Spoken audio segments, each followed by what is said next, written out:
G'day. What's up, Ash? Hey Joe, how you going? Good. How you going? I haven't heard that one before. It's like an Australian colloquialism. I've actually never even thought of it, to be honest. Oh, okay.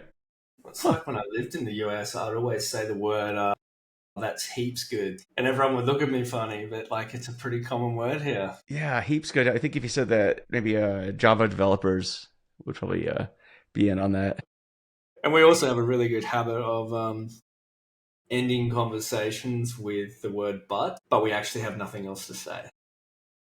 But No, you can ask me a question like, how was your weekend? And I'll say, yeah, it was really good, but I'll be in Australia pretty soon, and I'll have to try and no, pick up on these a bit more. no, we'll definitely catch up. That's cool. Well, for people who don't know who you are, do you want to give a quick intro? Of course, my name is Ash Smith. I live in one of the most isolated cities in the world in Perth, Western Australia. I've been working in technology for some part of 20 years or so. I don't know if you know this, Joe, but I actually started out in network engineering.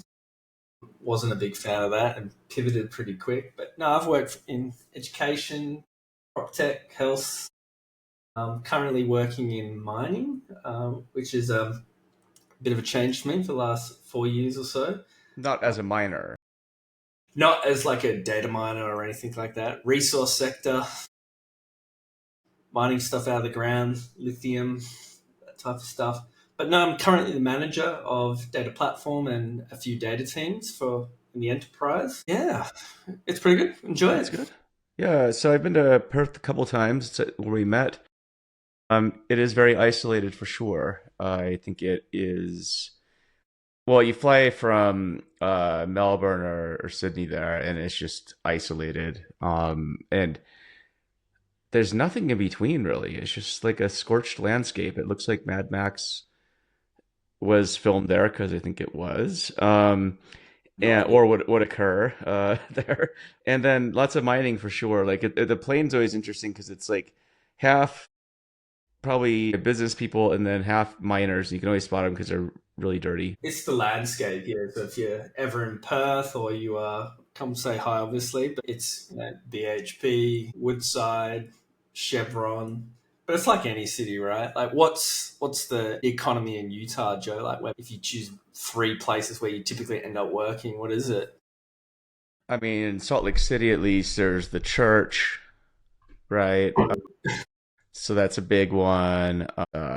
What else? I mean, it's kind of like I don't know. Utah actually surprisingly like we were rated consistently the best economy in the United States, like best place to do business, best increasingly best place to live. We have a very diverse economy, I would say too. Like a lot of tourism because of the national parks. The church, like I said, there's a big tech industry here too. Mm. And just regular old businesses that you never heard of that make a lot of money every year. So the economy here is pretty diverse. But so I couldn't say there's any one industry here per se, except like religion. I think is the one we're most Yeah, popularly known for, and then probably reality shows as well, because there's that Housewives of Salt Lake City show that everyone seems to ask about when I'm overseas. Like, are the women really like that there? And I'm like, some of them are, yeah, for sure. It's just like uh, crazy cougars. Like it's pretty nuts. But yeah, I don't know. But yeah, it's a good question. I guess any city's like that though, right? You go to San Francisco, you'd say it's probably all tech, but tech. and it is. But yeah, Yeah, it's for sure. Ours is yeah. definitely mining, which obviously I think is making a lot of people concerned with tariffs and all that. But I don't want to turn this into a No, tariff. I think we're all just waiting, I guess, see what happens. No, it's all right. Nothing. I try to put my mindset. It's like there's no point worrying about things that we can't control, right? it's a healthy way of doing things, yes. Instead of doom scrolling and obsessing about everything that's outside of your control, which I think a lot of people do. It's like a pastime. Yeah. Oh, it's like just see how miserable we can make ourselves. But the tariffs are an interesting thing. Like I think it is worth discussing because it does have impacts on tech and work and stuff. Is it impacting the mining industry right now? I wouldn't even. I'm not smart enough to talk about that stuff. Like, Okay. straight up front. But like it eventually will, right? Because if we're selling stuff to different countries or importing it, or US is importing our stuff, like the price is going to go up. Selfishly, I need a new phone, and I'm like, do I get one now? Do I wait? Yeah.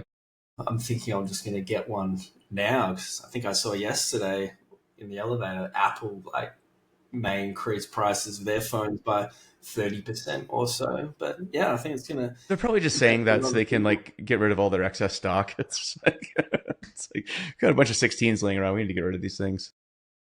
Yeah, but no. See, I just did it, Joe. I ended with but. Yeah.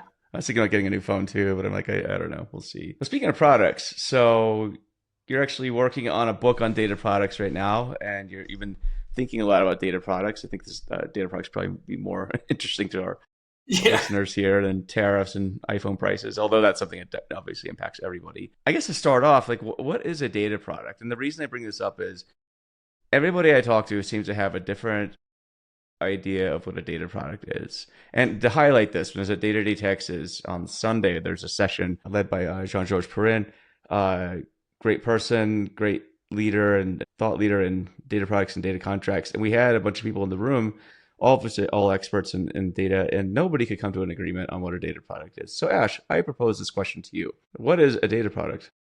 I knew this was going to come up, Joe. You're very prepared, or I'm that predictable. I promise I'm not reading anything verbatim, and I'll even stare at the camera to make sure that I'm not reading from anything. He has a I'm asked this teleprompter right in question. front of him, by the way. I'm just kidding. Yeah. I'm asked this question, I think, a fair bit, and I've come to a conclusion that I don't think it matters too much. Yeah. Yeah, as long as wherever you're working, there's somewhat of a, I suppose, a consistent language on what that means in that organization. That's the most important thing. But I've thought a lot about it, and you're the same, Joe. Like when you're writing a book, sometimes you probably spend 90% of your time actually researching about the topic, and then only 10% writing about it. So I've kind of gone deep everywhere on both the word data or data, depending where you're from, and the word product itself. And I think Yeah. where the angle I'm heading lately, Joe, is like some people, if you ask them what a data product is, they'll give you a definition from a technical perspective, right? Hmm. So they'll describe the technical characteristics of a data product. And is that a data product? Maybe, maybe not. I don't think so. And then there's the business or the human aspect to it, which I suppose in the data mesh book is the usability attributes of a data product. Is it discoverable? Is it, valuable on its own? But one of the characteristics, and it's funny because you just posted this in the Discord, Joe, is the organizational aspect of the data product, right? Because I Yeah. think you It's can big. hit the technical aspects perfect of a data product. You can hit the human and the business aspects perfect of a data product. But if you try to do it in an organization which is not adopting that culture and that mindset, I don't think it'll be successful. So, as I Yeah. mentioned before, I've kind of gone really deep on it, but yeah, I don't think I answered it. But if I was to give it in one sentence, it's a reusable data asset that other people can get value from. And it's made up of code, metadata, and data, essentially. Hmm. So, yeah, I haven't settled on the definition yet, but I hope I can come up with something which everyone can refer to. I guess that's my objective. Yeah. Yeah. Yeah. I think you bring up a good point, though, kind of the it depends answer, because I think that's a realistic way of describing it. Yeah. Because I think all too often we try and get dogmatically fixated on definitions when a lot of things. So when you're talking about physical phenomena, for example, right? I don't know, kinetic energy, for example, that has a formula that's definable. You can describe what it is, right? Organizations are different. I would say that the way every organization deals with data is different to some degree, and so what a product might be to one company might be a slightly different product to another data product that is. So because it's a use case too. Like if you're talking about like a company like Netflix, for example, that it is data literally is the product. It's a movie. It's all the information that the viewer provides back, or a video game company or something like data product is different than maybe a database table at Dunder Mifflin or something that's like it's a different way, right? So Sometimes it's not even what is a data product, it's what is not a data product. yeah. Again, that's another black hole that I've been down. What do But you I've mean? been like defining what is not. So I've definitely spoken to a lot of people in executive lunches, and they're like, "Yeah, we're doing data products," but really they've just gone down the path of slapping the word on what they already have. But again, if you break down the word product of something that you've spoken to the customer with to understand, why do you want this? Can it be used by other people? Gone down that avenue, it's like, what have you built? It's, I don't know. I don't think it matters really, but it's Yeah. definitely not a product. Um, it's just I don't even know what the word is, a data asset in that sense, right? Yeah, and that's fine. I just don't think. Yeah, back to my original, I suppose, statement, Joe. Like, I don't think it matters too much. Like, do you remember when semantic layers were the thing, and everyone was trying to define what a semantic layer was, and we couldn't really do it? We had a whole community discussion on that, I recall. Yeah, With semantic experts, by the way, yeah, in the group, and nobody could figure. No, there wasn't a unanimous definition. In fact, it was almost more confusing after, precisely because nobody could come to a consensus on that. So yeah, you're yeah, absolutely right. It's yeah. but the term's still used a lot, right? And it's yeah, I don't know. You mentioned semantic layers were cool. Do you feel like they've gone away? I asked someone the question recently. I just think on LinkedIn, like semantic layers, who's actually done it? I've never worked anywhere where it's been consistently done at scale. I can't remember where. Like there was a blog post came out on Monday. One of the I can't remember the company.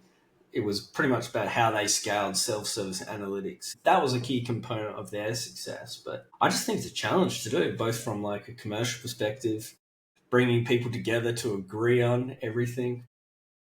Yeah, Even where I work, I wouldn't say we've done it consistently, but we do try adopt, obviously, the reusability aspect of data products to define that semantic. So let's bring in that core dimension once so the whole company can use it. But do we say we have a consistent semantic layer globally that everyone can use? It's quite a challenge. yeah. I mean, I've seen it used. If we're talking technologies, like I think Business Objects had an early version of it, which I think they had it in places I had been. I don't think people really used it. So, and then Looker was the first manifestation of it. I think within a kind of a quote modern tool via LookML, and I think that was the first manifestation of at least a templated logic when it came to SQL. But then it made me realize like what they were trying to do was no different than what an ORM was trying to do Yeah, for transactional databases and templating languages. So if you'd use like Rails back in the day, I think that that was very familiar to you in terms of yeah, what they're trying to do. And Looker worked, I think, really well for some companies. It did help with quote self-serve, I think, in some cases, but also if you didn't have an understanding of what you're doing, or if you were kind of loosey goosey with it, you would end up basically back in the same spot you would have been just using SQL, where you just had the same definition repeated over and over again with slightly different tweaks, or the same thing duplicated over and over. So you just had spaghetti lookml instead of spaghetti SQL, and that kind of defeated the whole purpose of using Looker. But then now you're kind of in the age of headless BI, so to speak, and semantic layers potentially there's play a role another in buzzword. that, and headless BI. So No, because I think like DBT obviously came out with their semantic layer a few years back, which after I think what was the company called after they acquired Transformer, whatever. transform. Is that it? I can't remember the actual. Yeah, I, maybe that was. it It was could a be. while I ago. probably got it wrong.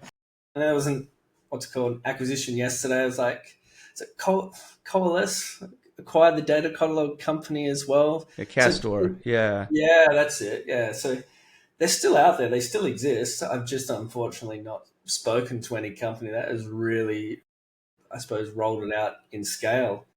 And yeah, I mean, we're a Power BI shop where we work now, so we're kind of hamstrung a little bit that some of these semantic layers don't even work with Power BI. You kind of still have to interact with them from, materialized like models, not the true API. Like, if you plug hex or mode into it, that'll work. Yeah. But I think it's, it seems to be everyone's talking about it as well. Like with the advent of AI, I guess it's become important again. What do you always say, Semantics. Joe? Like, It's an what interesting is old discussion is new point, though, again? right?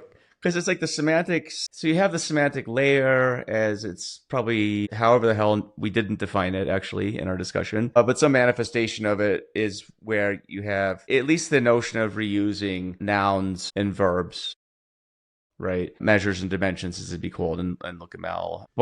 But then you have semantics as it pertains to tabular data or data in tables is sort of how you need to think about the semantic layer that we just discussed. But then you have semantics as they apply to LLMs, which is, I think, different in that regard, because it's just free-form text that are Yeah. just tokens now, and you have semantic similarities, but that's more like a cosine similarity between two vectors. It's not the same thing as the semantics that we describe in semantic layer. And so it's kind of ironic that we have this semantic issue with respect to how we use the word semantics to describe all the different things we're doing in data now, because data just isn't columns and rows anymore. It's a lot of stuff.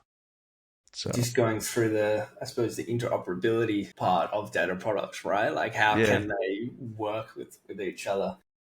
I don't know, how can they? Well, all the things you just said, but yeah, at the forefront, I think you've got to have that common business language. Then there's the common technical language, and then I don't even think there's a common like process aspect to it as well, especially in larger companies. Where I work, there's data teams in countries, every city around the globe. Not every city, but everywhere. Some speak different languages. Some speak English, some speak Spanish. Some speak We all Australian, building. yeah. Some speak American.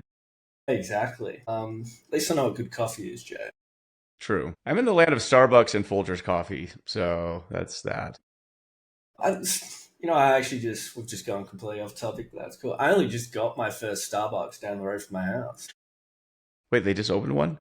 Yeah, like we're quite coffee snobs here in Australia, and we actually consider Starbucks coffee bad. Yeah, well, that was I heard that one tried to open in Melbourne. They opened it, and like nobody went, and I Yeah, think they because we're got run out of snobs. town. Yeah. It's like coffee made out of pencil shavings. And we'll take this to the unhinged chat. Oh, I lost That's my fine. my. Yeah, I don't know. It is interesting though, and this we'll get back onto a topic, I swear. But coffee is one of these things where Australia is a country where I feel like it takes pride in its coffee. I'm sure Italy does the same thing, but Australia is a completely different level. Costa Rica, even I was there earlier in the year, and I think coffee was sort of taken seriously there. But Australia is a different level entirely. So, Yeah. Well, I'm currently drinking instant coffee right now, and I'm not happy about it. who hurt you? It's quite early where I am here, so I didn't want to wake my kids. You Cranky. just snort it, I guess, and not and just get the extra buzz on that. I will go back and get it. I think we were talking about interoperability, but And then I we got feel distracted with I coffee, feel which are that products too. has sailed. Interop. Yeah. How about you, Joe? Like, are you covering that in your book? Because I've always found that a I'm challenge talking about the across. interoperability of data. And so one of the chapters I'm working on right now is about applying the levels of data modeling to conceptual, logical, physical, to unstructured data, Yep. right? And what are the differences between that and sort of what I call traditional modeling, which has been the stuff we've been doing for decades, right? So I just published a chapter on that recently, and but I also gave the caveat like this is old hat, like this has been covered a Mm, million times. I'm just here to give you an illustration of how it works. I don't want to go too deep because there's probably better treatments of this topic elsewhere. At least know that it exists. But let's talk about something more interesting, something that people aren't talking about, which is the 90% of data or more isn't tabular data. But we've been treating data modeling as if the only thing that exists are tables in this world. But we're recording this on video, for example. This is probably mm. generating some metadata, right? That's just probably going into semi-structured or whatever, or text. Like when this, when our videos are recording, it'll output, let me see, video, audio, also generate show notes. It's done by AI, right? We're using Riverside for this.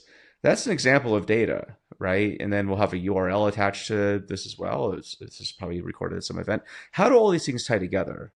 That's a big question that I've been having. And the first thing that caught my eye on this, well, I would say the first, but like the thing that I think started motivating this discussion internally for me was I have a global entry, which is a way that I can get back into the US through the immigration line in about 3 seconds.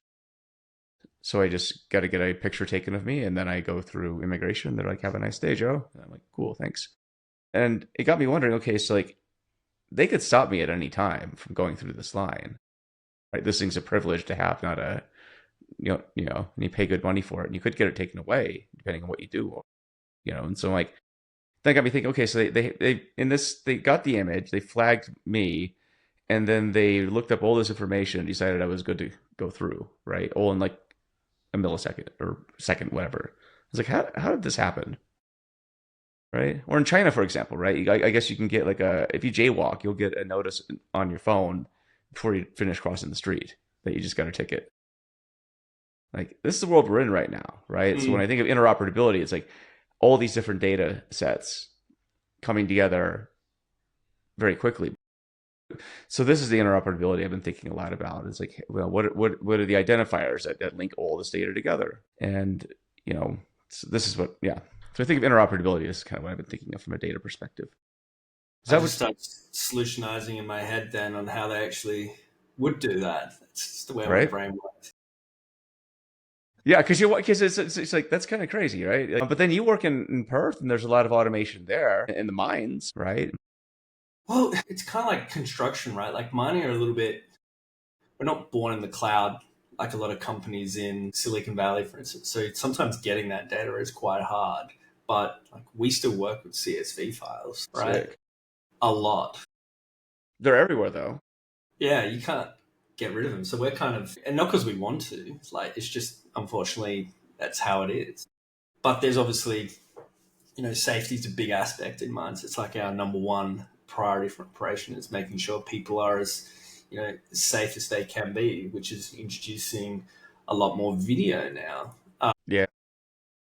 And we're a Databricks house, so that makes things a bit easy for us. We're starting to use volumes in Databricks, so there's that interoperability that you can go to one place and access tabular data, video, and it's all backed up by the same governance structure, which is amazing from where we were 5-6 years ago. It was like all in SharePoint or something. Just kidding, I'm joking. I don't know. It's those days. Remember, turn your computer on and a little command prompt would pop up and it's mapping all your network drives. But I cover this in my book. Interoperability is not just one layer, right? I think it's 3 layers, and you kind of covered it in your example. There's that technical layer, which is your formats, whatever you want to have it. They need to be able to talk to each other. And there's the syntactic interoperability. Can they actually join together? Can they see Joe's face jaywalking in China and bring up those records? And there's that, I suppose, the organizational process aspect to it. You kind of, at scale, you kind of need to hit all of them, right? Just using Iceberg consistently may not allow you to have complete interoperability. I can't say that word real fast, by the way. Interoperability? Yeah. It's everyone has that word they can't say properly. We can just use interop. That's the short, yeah. Yeah. It's like the word similarly. It took me years to be able to say that properly. Yeah. So yeah, I think interoperability is extremely important and not something that's considered. And if you don't consider it up front, it's kind of too late. And especially in data modeling, I hope there's a chapter in your book, Joe, that's going to give me this silver bullet to help cross-team collaboration, I suppose, in data modeling, because that's a fallacy we have. Every team just builds different things, and then before you know it, there's silos, but the unintentional silos, I guess. Yeah. That's coming out, but I don't know. I think the organizational thing is just a lot of it. I think is just recognizing the reality that you're in most organizations, which is depending on the incentive structure, you're going to get different outcomes. And so if different teams aren't incentivized to work together, the natural outcome is you'll have disjointed stuff that doesn't fit. I can bet you 100 times out of 100, this is how it's going to be. Yeah. I mean, you've probably worked in organizations like that. Like you're on one team, there's another team, there's silos.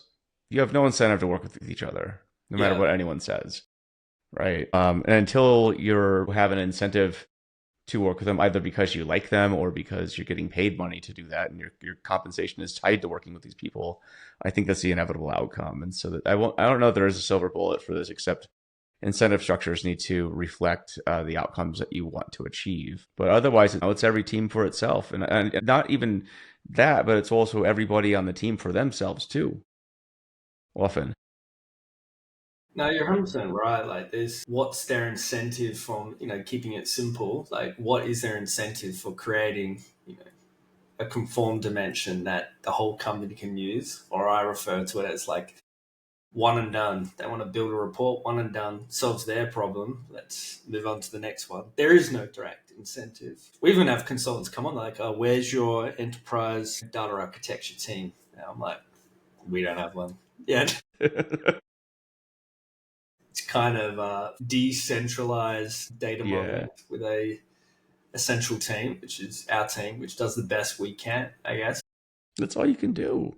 That's all you can do. And in fact, I was just writing about this in one of the chapters on just an example on conceptual, logical, and physical, where I wrote it that, yeah, typically, most treatment on these topics, it's like you come in and you design your model from the ground up and it's beautiful, it's elegant. Reality isn't like that. Normally, you're joining a company where there's some system already there, like a database, whatever, and you get to figure out what's in there. Half the time you can't because there's no model and that person who built it is gone.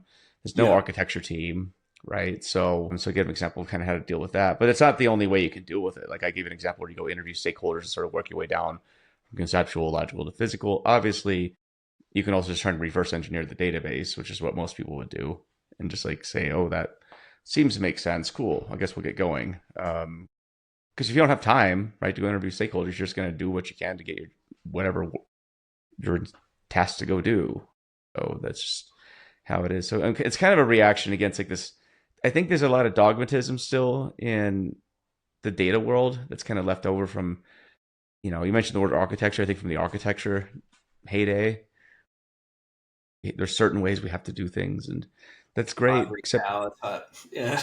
yeah, it's what I don't know. Reality's not like that.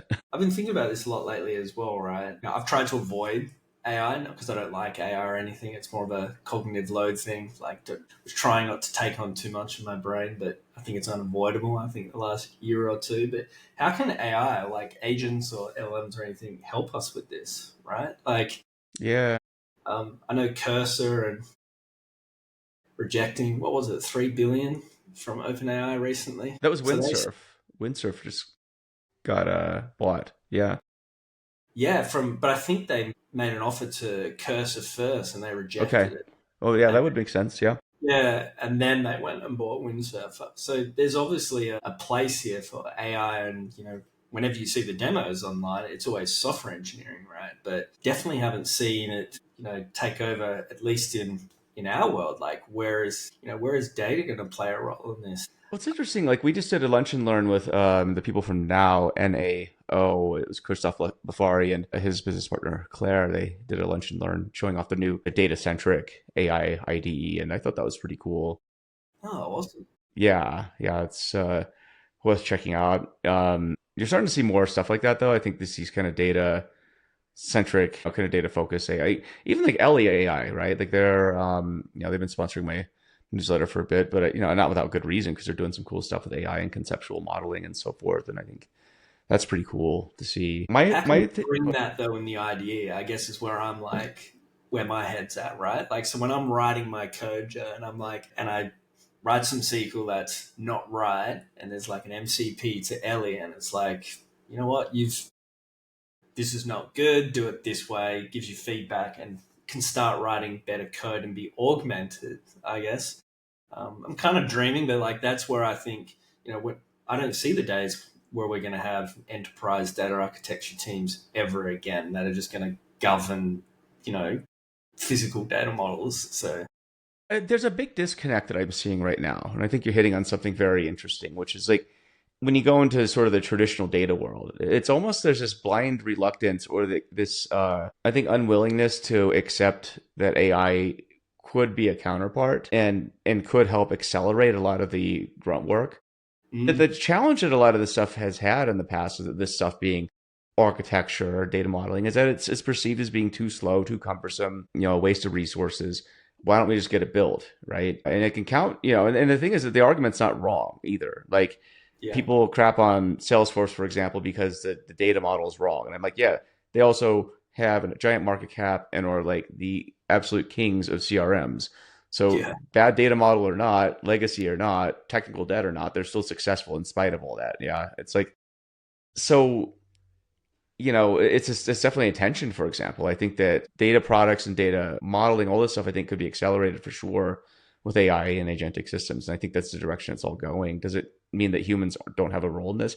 In fact, I think humans probably have a bigger role than ever because you can focus on all the strategic work and all the stuff that you weren't doing before because you were just fucking around with all the, the odds and ends of whatever it is you were dealing with. But it Cleaning seems to be data. this disconnect where people are just like, it's almost like AI denialism, Yeah. like this, we can't do it. And also there's this trope like, well, our data needs to be, in good shape for AI. And I'm like, yeah, but you're going to be waiting a long time. Why not let AI help make your data better, by the way, instead of just waiting for this golden moment when your data is going to be AI ready, which it's never going to be if Mm. at the pace most companies are going. So No, I think it's getting better. Like I don't know if you saw this one, but like Databricks had a partnership with Anthropic, I think in the last month or so. So I am starting to see them go down the MCP path because their idea, what's the icon again, Joe? It's like the little magic icon that you kind of click magic on. And sparkly thing. yeah, Yeah. Every company has one though. Everybody has one. yeah, you click that and you ask it a basic question. It has access to my data, all my metadata, and it brings back some SQL. Like, it's wrong, right? How did that product like get released? It didn't actually consider the actual data underneath it. So like introduce MCPs, I guess, like where they're actually gonna then bring additional context into that and start running better queries. I hope. But there's been criticisms on MCP too. What was this blog post here recently, right? Where I think somebody pointed out, like, they looked at the internals of MCP and like this thing is like an absolute Oh joke yeah, from an engineering standpoint. Like, it's yeah. who thought this I, was a good idea? I did read that one. You shared it on Discord. He was very opinionated, but I suppose he backed it up with actual GitHub discussions, I suppose, where everyone was ranting about it. I don't know. Like, I don't think MCPs will be the final stop. They'll evolve it. I suppose it doesn't matter who did it first. It matters who did it best, right? Yeah, and who got the adoption too, right? I think yeah. I suppose we're the first to start pushing it hard, I guess, and then For VS now, Code. yeah. Yeah. I think at the end VS Code still wins just because it's Microsoft. They can bundle the stuff in ways that Cursor can't. So Yeah, I think we're having this chat with a few of the people in your community as well, right? Like, what is the mode, right? yeah, And I agree with you. Like, I think Microsoft, with their latest version, I think it's GA now. They've actually got the agentic it's pretty features good. in the IDE. It's good, and what they have that Cursor doesn't, that Windsurf doesn't, is that extension ecosystem, right? So that, from what I understand, anyone correct me if I'm wrong, that's not open source. So everyone else can fork the IDE, but the ecosystem is Microsoft. So, and like, look at me for example. If I wanted to use Cursor at where I work, like I'd have to go through some hoops. If I want to use VS Code, like I'm away. Like, so there's that friction of adoption that I think Microsoft For have. sure.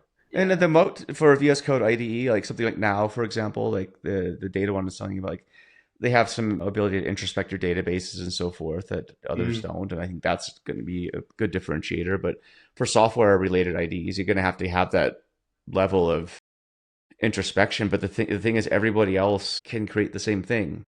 So yeah. It's the especially with mode. AI, it's like so easy to make things easy. On a call with a friend recently, we were kind of going through. He's a data governance person, but I was showing him like fired up VS Code with the agent workflow, and I was like, hey, just give me an idea for an app, anything. Let's make it right now.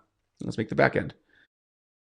And because we're talking about just how kind of data governance needs to be paying more attention to AI.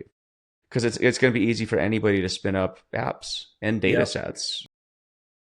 Apps need databases. That's kind of how they work, or data sets. And this is, but I was like, so we were like, let's make a food delivery backend. And in 2 minutes, we had one. The agent made all the files in Flask. I told to do it in Python, just because like do Python. But was it the first draft? Absolutely. Did it suck? Absolutely. But the thing is, you could iterate on it. And Yeah.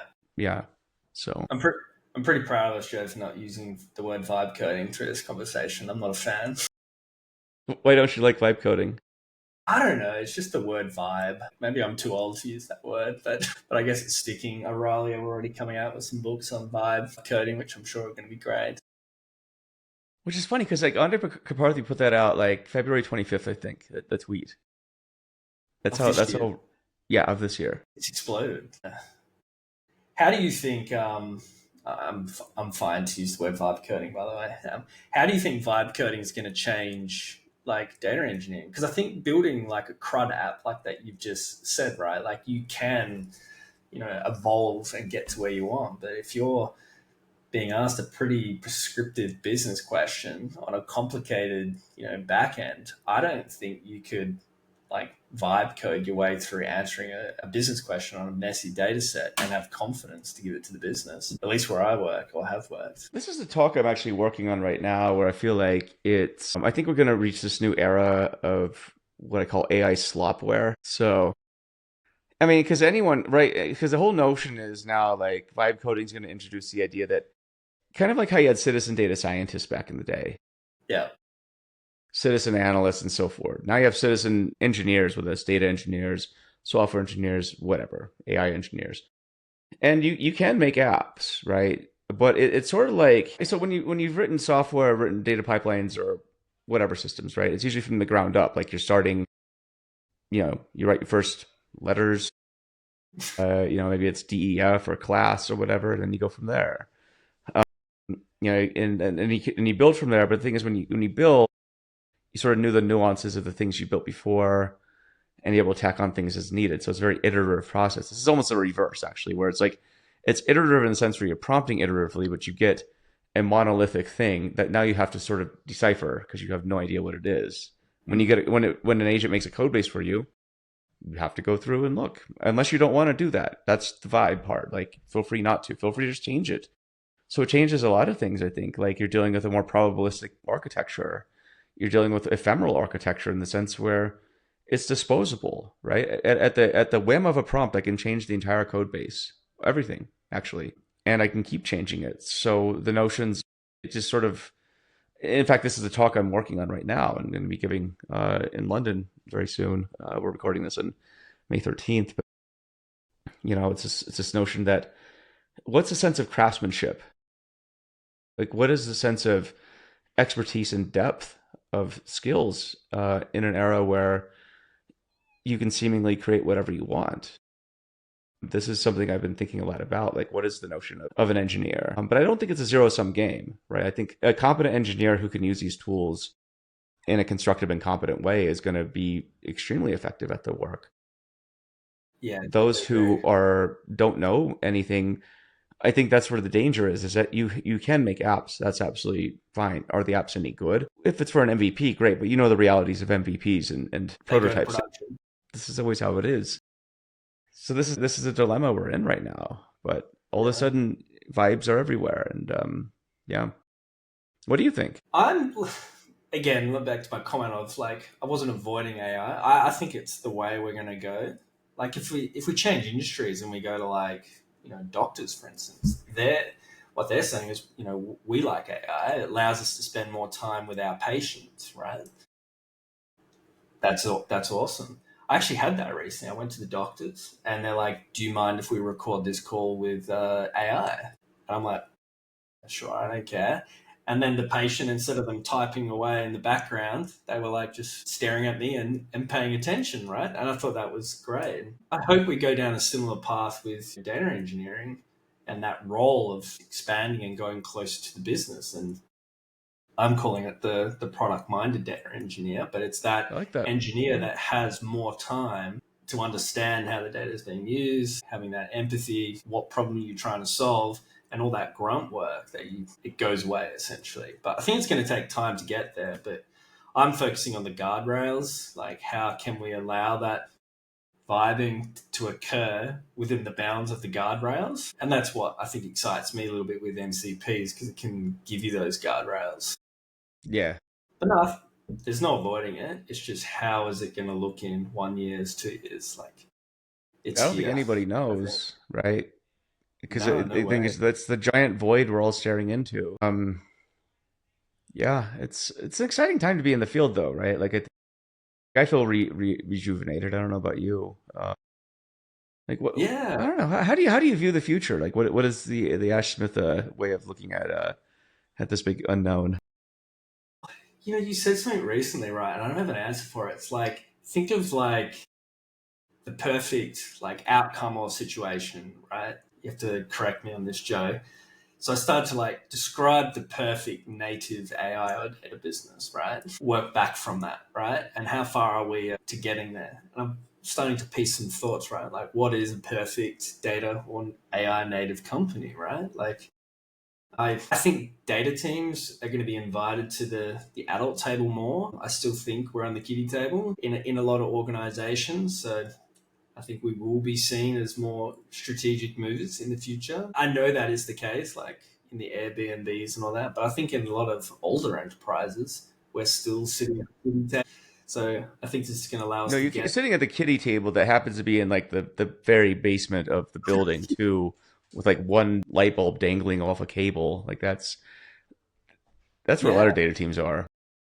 absolutely. The analogy I always give is like basic stuff like events planning. The event's over. It's like, hey, data team, can you help us see how the event went? Like where the shift needs to go to, hey, data team, we want to plan an event. How should we do it? Like, I think that's where I hope to be, and all data teams are. And I do see consolidation of roles going forward as well. Huge proponent of obviously the analytics engineer and the data engineer and the analyst. I think they're going to become more together because AI will start to remove the bits and pieces of it. I don't know how yet, but that's kind of how I see it going. Yeah, which I think is fine, right? Like, what's wrong with the word data engineer? I don't know. I don't think there's anything wrong with it. I think I was a data engineer, but my title was sysadmin, and I was just wrangling XML files and the goat of SSIS. I don't know if you've had to do that, but yeah. Thankfully not. Only vicariously. Just like, yeah, it looks terrible. Yeah. No, the roles will. I think consolidation is definitely going to happen. I mean, I wrote about this data engineering book, geez, a while ago, but we felt like the roles were going to consolidate then, and that was before the AI boom. Like ML, software, and data. Mm. Because it's especially with the quote shift left, and I think this rationale that you have data and AI products, and also I think going the other way, like shifting right, like the number of software engineers I know who are interested in machine learning and AI now and data. Mm. That's a lot of software, and that's almost everybody. So it's this recognition, I think, that a lot of these boundaries that we had, which are sort of a forcing function given the kind of the legacy IT landscape, where you had the applications here, then your data team here. I think a lot of that's going to go away. Yeah. I don't think that it's necessary. That's I think where a lot of consolidation will occur. Mm. Of course, you're going to have holdouts, mature businesses, but the question I have for the mature businesses is that as a lot of this stuff accelerates, uh, what's the viability of a lot of mature businesses? Like for mining, for example, right? Like that's you'd use technology probably as an accelerant, or because mining's gnarly, it's expensive to have humans there, robots, go for it. So it kind of looks like the where Luke Skywalker grew up, and It's exactly like my hometown. it looks exactly like it. You have like sand people and Jawas out in the desert. Yeah, I John wrote a Giles is out chemical. there like Obi-Wan. That was, I think you started saying it right, like shift right, and then like shift left was the day before. It seems like we're shifting everywhere, right? Shift diagonally. It's shift I up and think shifting down. right, yeah. I think shifting left is harder, and I think shifting right is easier. Like anyone can shift right and go have a conversation with someone more upstream. Upstream. Yeah. Downstream. We should all shift right as much as we can. But again, like to my definition, shifting right is just becoming more product minded, right? Like understanding how your data is being That goes used back to and the business, though. The business is the end user. Yeah, you're absolutely right. And then it comes back again. It's all this harmonious feedback loop too. It's more like you're in a circle than anything. yeah, It's the wheel of life. yeah, But we tend to, I think, because we tend to view things very linearly and very, sequentially. That it's like, it starts here and goes here and goes here. And I made a life cycle. It doesn't, it isn't lost to me that yeah, there's a progression, but ultimately it circles back ideally mm, and kind of starts over. And all these little, these life cycles are just subcomponents of a much bigger life cycle. So it's yeah. I mean, what is the definition for like? Let's define it, Joe. Like for shifting everywhere. Like, is it just being data native? Like, where software yeah. engineers? I mean, maybe like business native. I hate to use that term in such a Yeah, pejoratively bad, obvious way, but I think it is being business native as well. But I just came up with that on the spot. I have no idea. Maybe I'm completely full of shit, but it feels like the idea of being business native is sort of foreign to a lot of data teams for a long time and technology teams because that wasn't the focus.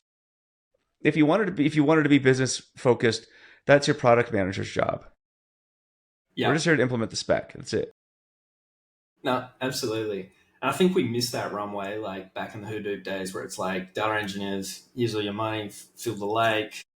Let's see if we get some value from it. It's totally shifted now, right? Like now it's back down to, I suppose, more scrutiny. What are you doing? Are the needles being moved? But I still think, again, like there's still work to be done in data teams. Ton. Yeah. What would be a perfect data team? Well, I suppose it's probably the same of any sort of like technology team, to be honest. It's that perfect balance of cross-functional skills with an emphasis on wanting to actually solve business problems. Yeah, that's I just came up with that then. To your point, Yeah, I makes thought, sense. Yeah. but yeah, I think the most important thing of a data team is having that shared, I suppose, understanding of what they're doing. Right, like it's not even a technical answer to it, but the team where I work now, like they're amazing, and there's no one's ever going off and doing what I call black ops work. So there's just that shared vision of Oh, you guys are no what we're fun. sorry, You got to go rogue and just going rogue's fine. implement Iceberg just for the hell of it. Nobody asked for it, but it serves no purpose, but just do it anyway. Nah, we're a full Delta house, but I guess we could use uniform or whatever it was and use iceberg. But I don't know. Like we've got a few people ask me like, do you guys have big data? Even though no one really uses that word much, at least in the conversations I'm in. But it's always like, no, we're not really big data. We're definitely big complexity. Like we've got some complex data sets, so we spend a lot of our time like understanding the data. With real hard domain knowledge. I'm not a Maya. I don't understand process control engineering or anything like that. I don't know. Yet again, throwing the word AI, and I hope AI can really, help that out, whether it be knowledge graphs or anything. But yeah, I think we're still a bit from that. The industry that is, not just us. Yeah, We can come up with all kinds of buzzwords for I promise. graph, like semantic graphs. I'm sure one cicada would kill me for saying that. MCP graphs. Did you just make that up? I just did. Yeah. Yeah. I feel like Eminem right now, just like rapping. It's great. Yeah, but these are all good things, right? Like, I think you were talking about it in data modeling before. It's not that companies don't want to do this. It's just they have constraints. I, don't hit me, Joe. But like we don't do physical modeling, not because we don't want to. It's just if I had to go to the business and say, I need some more money so we can draw some physical models that we may or may not use again. That like, no, just build it. I Um, would say that you do. You just aren't intentional about it.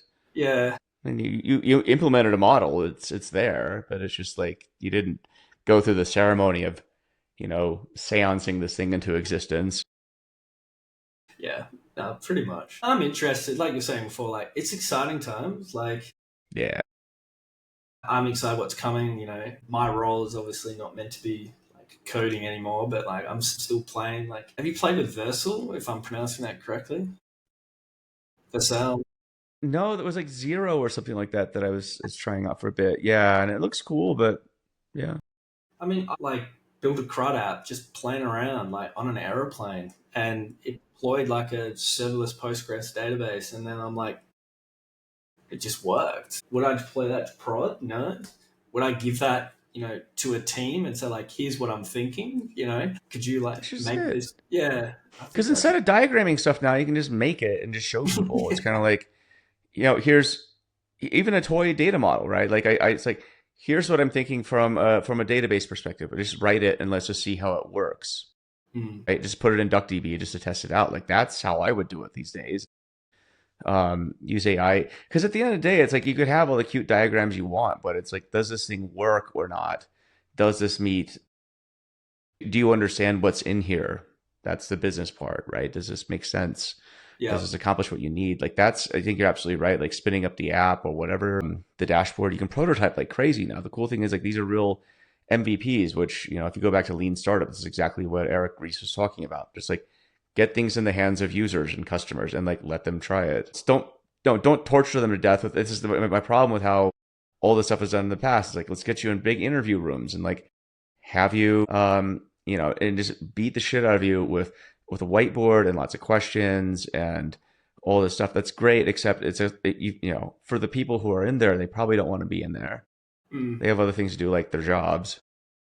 Interviews are great, but just also balance it with like show, don't just tell, right? Like you can come to me with a diagram, that's great, but it also would help if you just kind of show me like what it is you intend to do with this and like does the output of this work for me too. That's more my head's starting to become, I think, more settled in this age of AI, just because you can do this now.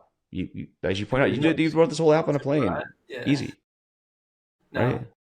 But definitely. it's these fast iteration cycles that's going to get data teams the wins they need. The reason people hate the data team is because it takes too damn long to get anything out of them. No, I agree. But yeah, I'm keeping an eye on everything, and I'm excited to see where we will take it. I suppose collectively. Collectively, find out. Well, cool, Exactly. man. I gotta get going. My kids are wanted to go hang out, so it's been good No, chatting with you, man. quality week, man. Yeah, so for the audience too, this is kind of like just the Ash and I have a call every 2 weeks because he's writing a book. I'm helping him with that, but these are kind of similar to the calls that we have. So we're just having to make a podcast out of it. So No, it's been good. yeah, man. Well, enjoy your coffee. Maybe get a real cup of coffee once we're done. And yeah, thanks for being on. I guess Awesome. the last thing is for people who want to find you, where can they find you? Just search me on LinkedIn, or I've got a Substack called Data Read Me, which I try post to as much as I can. But yeah, LinkedIn is where you can see my posts and my trolls. Cool. Good trolling. Good posts. I'm just trying to keep up with you, I guess. Yeah, I don't know if that's an aspiration you should have, but well, have a good one, man. Talk to you later. Thanks, Matt.